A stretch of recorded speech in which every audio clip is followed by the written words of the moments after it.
To get on with the discussion, human resource management is an all-encompassing term which indicates that human resources refers to the unofficial psychologist, the event planner, the lawyer, the teacher, and several other functions.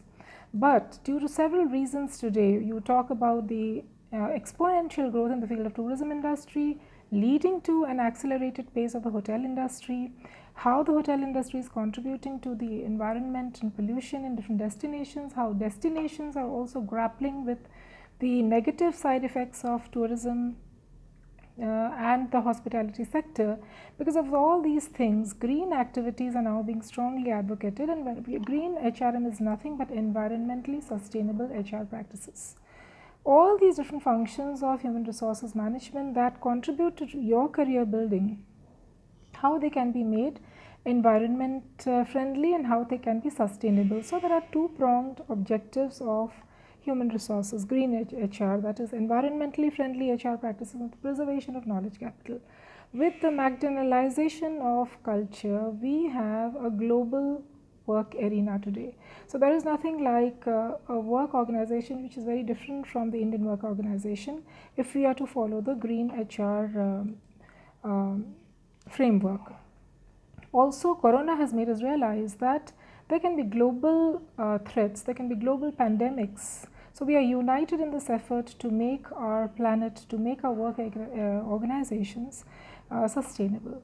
Basically, why is green HRM important? That is because we have to make a healthy workplace by reduction in the ecological footprints, a joint effort put in by everyone towards social and environmental sensitivity and protection. So if we take all the different GHRM practices, that is say recruitment, performance management, training and development, let me just give a brief idea to you how we can contribute to the greening of these different practices, because these are age-old practices that have been there in organizations since times immemorial. Let's take recruitment for example. I'm sure a whole lot of practitioners are sitting in the panel today, and they will be talking more to you about how they are actually doing it in the workplace. But in recruitment, when we were using the hard copy of the biodatas and the CVs, which all of you I'm sure are going to develop very soon, there was a whole lot of wastage being generated in the organizations, and you needed there was something called a paper shredder also, if you remember, and that was used to shred these unnecessary paper that was piling up in different work organizations. So green recruitment talks about the excessive use of technology. I'm sure all of you are aware that we are living in a technology driven world, and to a very great extent the authentic experience that the traveler is looking for in the hospitality and tourism industry is technology driven.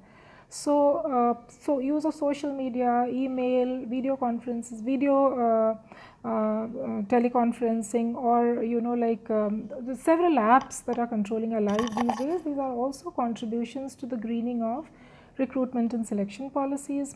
Performance management, similarly, the evaluation of performance management can be done through electronic mode. And similarly, you have training and development. Compensation, I'm sure all of you are aware that today salary is being contributed to the account holders of the employees and not really in the physical. So we are talking about paperless offices. If you're talking about a hotel, starting from the water management to the waste management, the entire circle that is being followed by different organizations is nothing but an example of the importance of green HRM in organizations. So here, when we are talking about a green employer and green employees and a green work environment, basically what are we gaining? What increases? Number one, employee motivation and engagement, because remember that there is something called an intrinsic satisfaction you feel when you are doing your own bit towards the sustainability, and that kind of a value also has to be inculcated in the organization. Creating competitive advantage from the opportunities presented by the changing markets.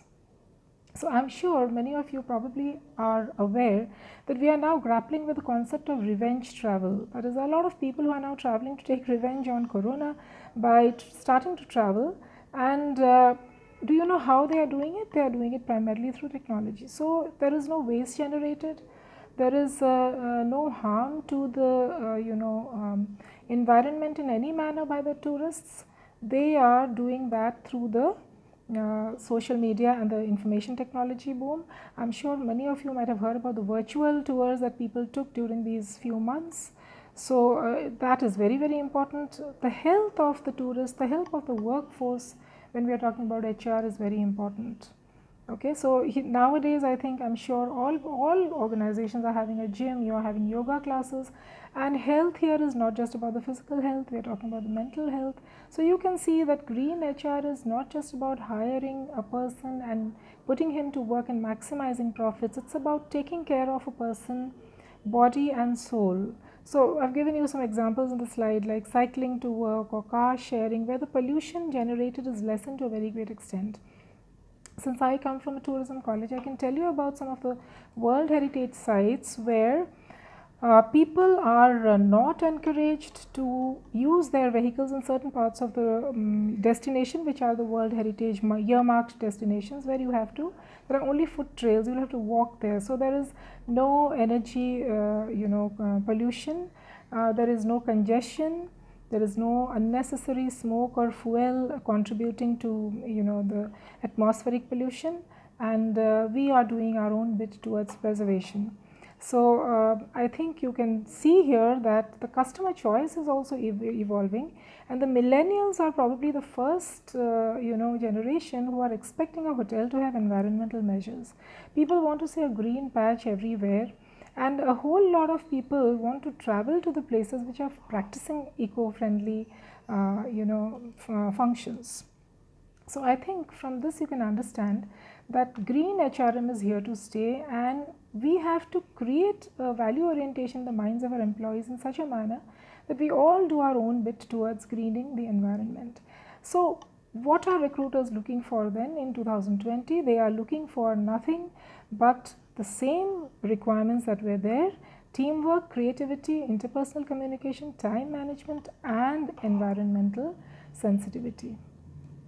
And I'm sure there is yet another slide which shows a great list of what are the different factors that are valued by employees at work. But one of the most important factors there, which is not mentioned here of course, is sustainability. All these things that you're seeing that HR is geared towards also has the sustainability factor built into it. So in conclusion, we can definitely say that green HR as a concept is a little new. It's green actually. Green means something which is very fresh and new, but it is growing in awareness, and I think Corona has made us all realize the importance of hygiene and health, not only for us but for the world we live in. And HR practices with a special focus on waste management, recycling,